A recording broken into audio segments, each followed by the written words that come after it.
start stop, 3-speed step pulley. To change the speed, just lift up on the whole motor. It's on a hinge, and then you can adjust the belt, slide it over either way for different speeds. Put the belt on. You want to have this tracking all the way tilted down.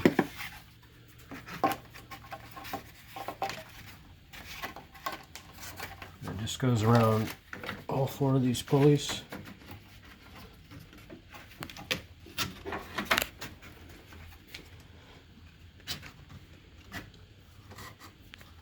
And then you want to look at all 4 and make sure it's centered. Okay. And then this needs to be pretty much almost all the way down. I'm just holding down on this because there's a spring to make it easier to turn. So that's the tracking adjustment. And it stays like that when it... Yeah. Okay. And this is the tensioner. So this brings this whole assembly up and down. Okay. This also affects tracking. You got to kind of play with both of them to get the belt to track right.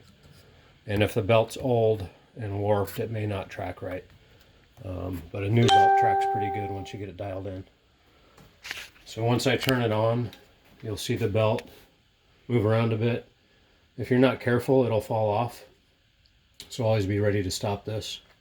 But once it starts moving, then you start playing with the 2 adjustments to get it to track.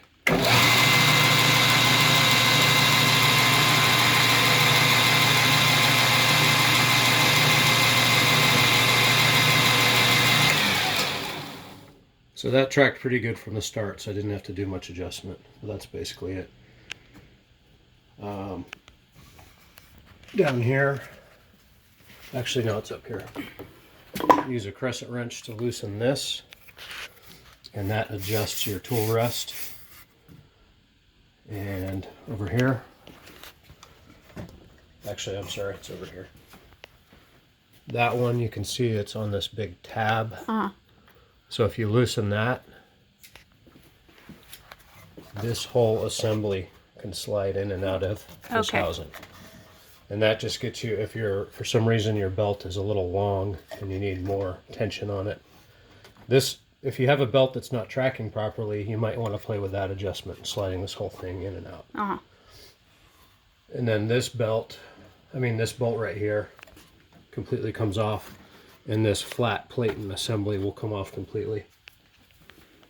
And then you can put the 9-inch wheel in there in its place for round convex grinding. Oh, okay. I don't know what happened to the bearing for this, but these are parts you can buy at the hardware store. Basically, you just get one of these skate bearings and one of these, I forget what they're called. It's just a stop. And bearing fits in there, and then the other stop goes on there and just holds this in place. Okay. So this replaces this flat plate, and that's basically it.